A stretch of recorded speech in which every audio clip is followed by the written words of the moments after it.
Well, unfortunately, that is all the cricket we're going to get. We at least got a result between England and Ireland, but the rain just did not relent at the MCG, and therefore New Zealand and Afghanistan will share points. Two takes New Zealand to 3. Afghanistan pick up a point as well. So as is Zimbabwe's fate in the other group, Afghanistan also have managed to pick up a point from a game that most of us had expected New Zealand, especially after that performance against Australia, to at least get the job done with. It's a crazy group though. One win would change everything for anybody. So 3-2-2-2-2-1 after that Ireland game. It's just thrown this group nice and wide open. We will just have a quick chat on the implications of this washout and the result earlier on this group, on the tournament, and have a nice chat perhaps about conditions, because we're getting a nice talking point here, but how much assistance there is to the faster bowlers in this T20 World Cup. It's Maruti Suzuki presents ESPN Cricket for T20 Timeout. We'll hear from Fleming in just a moment. Anil Kumble before that in studio with me. Shame that we don't get a game, Anil, but as far as the impact it could leave for this group, it keeps things interesting. Yeah, it does. So the Friday Australia versus England becomes a big game, because whoever wins that game has the advantage that they can go through. They need to beat New Zealand. Yeah. If it's Australia, then they have an advantage. If it's England, then they have to beat New Zealand. So they'll certainly have the advantage. So that becomes a massive game for both teams. Yeah, these two games, or these 3 games between Australia, England, New Zealand, when they play each other, Flem, we always thought the team that picks off the most points in those fixtures is likely to make their way to the semis. Does that conversation change a bit now, with Ireland doing what they're doing and getting conditions perhaps that make them a serious threat? Well, it does. What it does, it actually nullifies New Zealand's run rate, because they're now operating on a different points schedule. It makes it irrelevant. And if it continues that way with no more washouts, then it's actually a bit of a relief for the likes of Australia and England, who haven't been as good as that one-off result from New Zealand. So that's an interesting subplot to watch. The bottom line is you're going to have to be pretty good all the way through. If it is the worst result for you, then you're still going to have to play pretty well. Ireland has shown that they're going to be tricky. Afghanistan in the right conditions, and then you've got Sri Lanka as well. It is a very difficult group, but these little subplots that go on just make this World Cup very interesting. Yeah, absolutely. It's already the group of death in the eyes of many going into this World Cup, and now you have the added, you could say, drama of rain and weather possibly playing spoilsport in more games. Excellent point where Fleming, suddenly net run rate may not come into it. We have an odd number of points perhaps the teams might accumulate. Australia would be hoping for at least every game that they can get to try and get the job done. But yeah, keep an eye on how things go. Flem talks about conditions, and perhaps it's a nice time to just have a chat about that. We've seen enough games in this tournament to try and assess patterns. We still haven't seen every venue. We've only seen the one game at Sydney. The Adelaide Oval and the Gabba have still not made an appearance in the main round of the World Cup. We did see some warm-up games at the Gabba. Those grounds will come into play too. So let's perhaps have a chat with Anil and Flem and just talk about the different kind of World Cup that we're already witnessing, Anil. Very different to UAE this time last year. Balls doing all sorts of things. Chasing is not easy, as England found out today. Are you liking what you're seeing, and what sort of challenge does it present to teams who may have come prepared differently? See, it's early part of the season in Australia, and that's probably making a massive difference, especially at MCG. We saw India-Pakistan, it was green and there was bounce, movement. Similarly, Perth, bounce, carry, which is always the case. So there'll always be something for the fast bowlers. Yes, the spinners haven't come into the game that much in the Super 12s, other than Santner in that game in Sydney. So perhaps Sydney is the only one where it's a bit dry to start with. Yeah. And I think the wickets will ease as the tournament progresses in terms of batting wise. I think batters will start getting conditions, they'll get used to the conditions. I still feel the fast bowlers will play a major role throughout this tournament, and that way teams that have these all-rounders who can bowl quick certainly come into action. So Australia, you would want Mitchell Marsh. Stoinis has already bowled a few overs. Mitchell Marsh to come into the game. So those kind of bowlers will certainly be useful as the tournament progresses.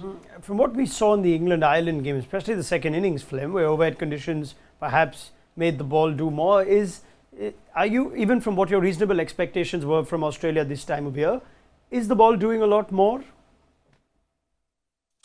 Still a bit early, mate, to tell. I like the pace in the wicket, which is giving the opportunity for fast bowlers to really rip in and bowl quick and use two lengths of the pitch. The other thing is the size of the grounds. Outfield catching is becoming important. You saw Ireland drop a number of catches today, which could have been costly. Teams that are taking their catches, New Zealand the other day, there's a real opportunity that outfield catching and work in the deep is going to become very important. Conditions will, I think, probably get better. Hopefully there's the pace in the wicket that continues, because that allows the batsman to score off the back foot very well and use that pace. But yeah, I quite like it when there's a good balance between the two. And in India, you often get spinners come in and operate, but then the boundaries are a bit small. So players can hit their way out of trouble or keep their teams in the game. Here, you've got to be really calculated about what boundary you're going for. And similarly, when you're, as a captain, choosing which end you want your fast bowlers to operate or your spinner to operate, you've just got to be wary of all the ground sizes and the conditions that are on offer. And if there's not a lot of spin, as Anil quite rightly said, the medium pace all-rounders, the part-timers, could play a bigger role than what we expect. All right, now that's very interesting. Now, there are 2 points that I'd like to take forward in this conversation. One, let's talk about spin and team composition and balance. India are a team that want to try and get 8 overs of spin on a good day. Hardik Pandya did the job on that day. Anil, we said the same chat about Pakistan. They don't have the seam bowling all-rounder that you would love to have as a luxury. Are you expecting 8 overs of spin to become less and less likely as the tournament goes forward? And in which case, at what point do you think teams will start playing 4 outright fast bowlers? I think it all depends on the way the teams have constructed their strategy and how they want to approach, because it's not just about the 4 fast bowlers. I think the 4th fast bowler that we are talking about, I think every team goes with 3 seamers. Yes. Anyway, it's the 4th fast bowler versus the 2nd spinner. So it all boils down to whether that particular player can bat and how effective that particular player is with the bat. And can you manage those 4 overs if you have somebody else who can give you 1 or 2, is what the whole idea is. Yes, 8 overs of spin to start with is something that I think as a captain you need to take that strategy out and have the cushion of getting your 4th seamer to bowl at least 2 or 3 overs, so that you know that you'll only have 5 overs of spin to bowl. But if the conditions and the opposition and the situation demands, then you squeeze in your 8 overs. But just going with just 4 overs of spin based on opposition is something that I think one needs to take a call. Otherwise, it may become a bit too one-dimensional if you just go with 1 spinner. I've been very curious to see if New Zealand would have gone for the same 11 that they did in Sydney, Flem, today, whether they would have continued with Sodhi and Satna, or whether they would have made room perhaps for an extra seam option. How do you see this going? Do you think teams are likely to still play 2 spinners every chance they get? I think it comes down to, again, as Anil said, it's what your all-rounders are doing. So with Jimmy Neesham and now Mitchell, they've got a couple of options, New Zealand, that they can sort of keep that same balance where you can play the 2 spinners and also have the 4 seamers / 4.5 with Mitchell. That's why I like England. England have it pretty well covered. They've got Moeen Ali, who hasn't bowled this tournament, but they've got 4 genuine seamers as well. So they're operating with 6, 7 options. So they've got a lot of options there if conditions surprise them, which is why they're one of the favourites in the group. But I think looking at Pakistan, I think you do need that 6th bowling option to have a bit of pace. So they got exposed the other day having to try and get through 8 overs. And if that's a snapshot of the conditions throughout Australia, and it will change, Sydney will be a bit different. We saw a little bit of spin there.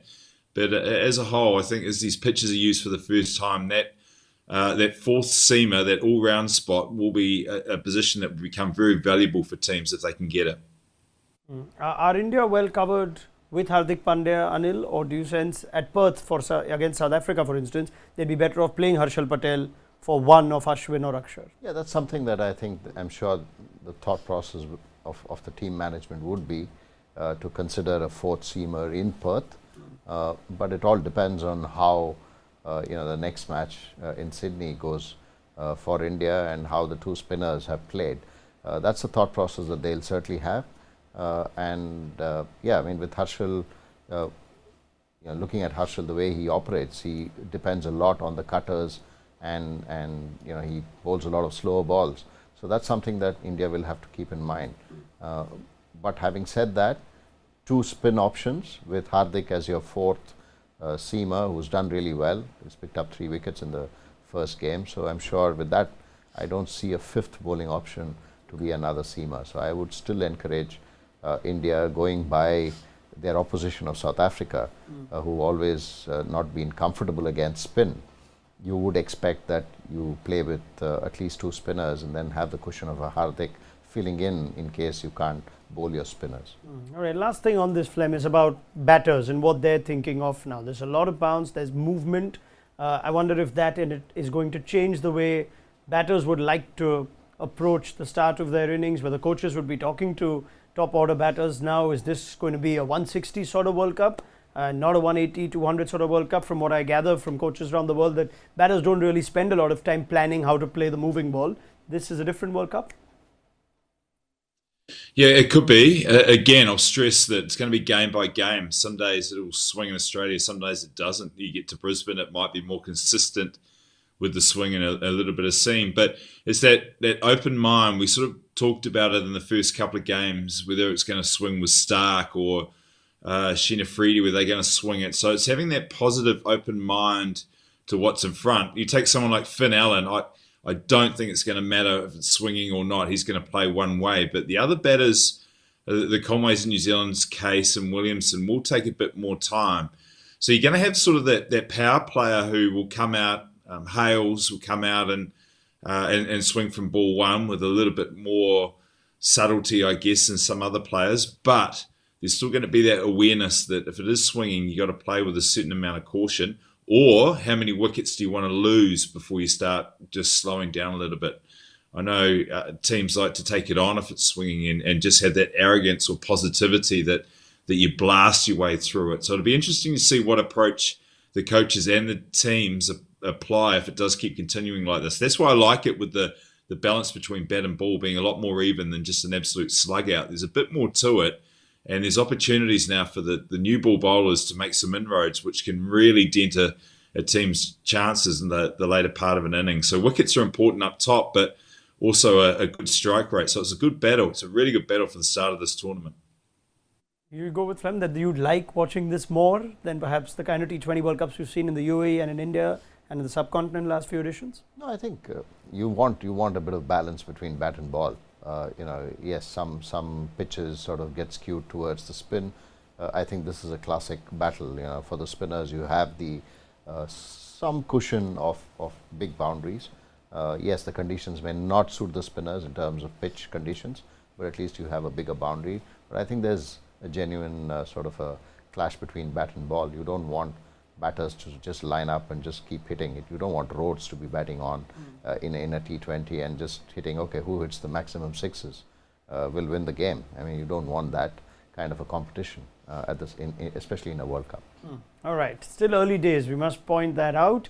Teams haven't even played 2 games. Some of them have played 1.5. We've had 2 washouts already. So let's hope for more information as we get to see more teams play, more games, and also more venues make an appearance. That's pretty much all the time we've got. I guess on a closing note, there'll be a few people in the ICC thrilled that if the rain had to pour down in Melbourne, it's come today and not on Sunday, if there is any silver lining to this unfortunate result. With no disrespect, Stephen Fleming, to New Zealand, Afghanistan, I'm sure it would have been a highly watched game, but you know where I'm coming from. None taken, bud. All good. Well, thank you so much, Flem, for your time and your thoughts. We will pick up the chat with you on Friday for that England-Australia game. Anil Kumble, you have a long day tomorrow, so do I. Let's get out of here and get back at like 7 a.m. or something for South Africa, Bangladesh. Yeah, thank you. Thank you so much. You've got the right T-shirt on for South Africa, Bangladesh. Yes, I have. Not sure which way you're going on that game. But I'll have to change though. It's tomorrow. You're not like Parvez. No.